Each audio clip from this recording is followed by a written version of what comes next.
Good evening friends, नमस्कार। हम लोग आज फिर से अपनी जो पॉलिटी की सीरीज चल रही है उसको आगे बढ़ाते हैं। हम लोग भाग 5 में पहुंच चुके हैं। भाग 5 में हम लोगों ने राष्ट्रपति का जो टॉपिक है वो पढ़ लिया था। उपराष्ट्रपति का टॉपिक हम लोगों ने ख़त्म कर दिया था, जिसमें 69 अनुच्छेद तक कवर हो गया था। उसके बाद मैंने आपको उसी समय उसी अनुच्छेद में जो उपराष्ट्रपति से तो रिलेटेड नहीं है, लेकिन मैंने आपको बताया था 70, 71 और 72 के बारे में, 72, 73 के अनुच्छेद के बारे में। जो 72 अनुच्छेद आप सबको पता है, बड़ा फेमस है, जिसमें राष्ट्रपति को ये पावर होता है क्षमादान करने का, पार्डन करने का। 5 तरह की क्षमादान की शक्तियाँ होती है, वो भी मैंने आपको बताया था। तो अब आगे जो आज का ये जो हमारा टॉपिक है वो 73 के आगे यानी कि 74 जो अनुच्छेद है वो उसके बारे में है। ये भी भाग 5 में ही आएगा, क्योंकि भाग 5 में मैंने आपको बता रखा है कि 151 तक अनुच्छेद आते हैं। 51 से लेके 151 तक आते हैं, 52 से लेके 151 तक आते हैं। तो ऑब्वियसली जो 74 अनुच्छेद है और ये भी उसी में आएगा, भाग 5 में ही, जो संघ का विषय है। तो जो 74 अनुच्छेद है उसको हम लोग देखते हैं वो किस बारे में है। अब राष्ट्रपति खत्म हो गया, उपराष्ट्रपति खत्म हो गया, उसका टॉपिक। अब जो टॉपिक महत्वपूर्ण टॉपिक है वो है प्रधानमंत्री। ये काफ़ी इम्पोर्टेंट टॉपिक है। यही हमारा जो 74वां अनुच्छेद है और इससे रिलेटेड आगे अनुच्छेद वो इसी के बारे में बताता है, मंत्रिपरिषद और प्रधानमंत्री के बारे में। प्रधानमंत्री का पोस्ट है क्या?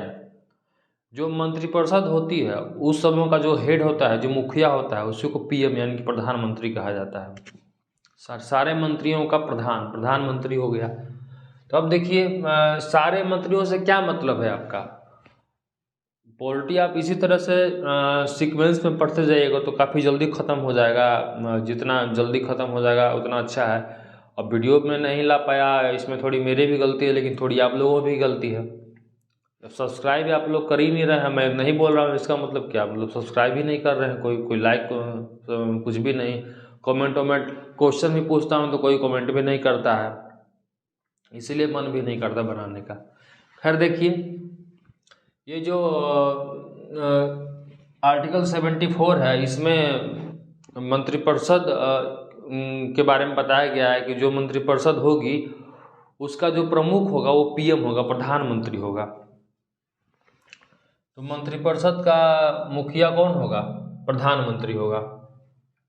और आर्टिकल 75 में ये बताया गया है कि अन मंत्री ऑफ मंत्रिपरिषद के बारे में, कि जो मंत्रिपरिषद का प्रधान तो हो गया प्रधानमंत्री, लेकिन बाकी कौन से मिनिस्टर होंगे उनके बारे में 75 में बताया गया, 75 अनुच्छेद में बताया गया है। देखिए, मंत्री कितने बन सकते हैं? ऐसा तो लोकसभा में आपको पता है कि 543 मेंबर चुन के आते हैं। राज्यसभा में 250 मेंबर चुन के आते हैं लगभग। तो ये इतने सारे लोगों को मंत्री नहीं बनाया जा सकता। पहले ये रूल नहीं था। पहले चाहे जितना मंत्री बना लीजिए, सारों को सबको सुविधा दे दीजिए, कोई रूल ही नहीं था, अनलिमिटेड डाउनलोडिंग। लेकिन अब वो अनलिमिटेड डाउनलोडिंग का सिस्टम ख़त्म हो गया। अटल बिहारी वाजपेयी की सरकार आई थी और उसने ये रिस्ट्रिक्शन लगा दिया कि आप 15% जो लोकसभा के सदस्य हैं उनसे ज़्यादा मंत्री नहीं बना सकते। तो अभी लोकसभा के सदस्य 543 हैं, तो 543 का 15% मंत्री बन सकता है, बस इतने लोगों को ही मंत्री बनाया जा सकता है, इंक्लूडिंग द पीएम। प्रधानमंत्री को लेकर मात्र 15% ही मंत्री बनाए जा सकते हैं। तो अब है कि आर्टिकल 74 में बताया गया है कि जितने भी मंत्री होंगे उनको मंत्रिपरिषद कहा जाएगा। उन सब का मुखिया प्रधानमंत्री होगा। लेकिन आप लोगों ने पढ़ रखा है कि एक मंत्रिपरिषद भी होता है और एक मंत्रिमंडल भी होता है। तो मंत्रिमंडल में और मंत्रिपरिषद में क्या अंतर है, आप ये ध्यान दीजिएगा। देखिए, ये जो मंत्रिपरिषद है वो एक बहुत बड़ा टर्म है। मंत्रिपरिषद एक बड़ा टर्म है, उसके अंदर एक छोटा ब्रैकेट है, एक छोटा ग्रुप है मंत्रिमंडल का, जो कहीं ज़्यादा पावर रखता है। मंत्रिमंडल का वो ग्रुप जो उससे ज़्यादा पावर रखता है, वो मंत्रिपरिषद का वो ग्रुप जो ज़्यादा पावर रखता है वो मंत्रिमंडल में शामिल होता है। इससे इसको आप इस तरह से समझिए कि ये एक बड़ा सा सर्किल है, एक बड़ा सा आयत है, इसको आप रूम मान लीजिए। तो रूम में आप ये प्रधानमंत्री हैं, तो इनके जो फर्स्ट रो के जो भी मिनिस्टर बैठे हैं फर्स्ट रो में, वो सारे के सारे कैबिनेट मंत्री हुए। सेकेंड रो में जो बैठे हैं वो राज्य मंत्री हुए। कैबिनेट मंत्री के बाद ही किसी डिपार्टमेंट, अगर कोई बहुत बड़ा डिपार्टमेंट है जिससे रेलवे हो गया, फाइनेंस हो गया, तो उसमें जो कैबिनेट मंत्री तो होता ही है, उसके अलावा एक और राज्य मंत्री भी बना दिया जाता है। कभी कभी 2 भी राज्य मंत्री बना दिए जाते हैं। जैसे अभी अनुराग ठाकुर साहब हमारे वित्त राज्य मंत्री हैं, निर्मला सीतारमण कैबिनेट मंत्री हैं फाइनेंस की, तो उसके वो राज्य मंत्री हैं। तो हमारे कहने का मतलब है कि राज्य मंत्री बना दिया जाता है। उसी तरह से कोई डिपार्टमेंट बहुत बड़ा अगर नहीं है तो उसका कैबिनेट मंत्री बनाया ही नहीं जाता, उसका राज्य मंत्री ही बना दिया जाता है, उसको स्वतंत्र प्रभार दे दिया जाता है।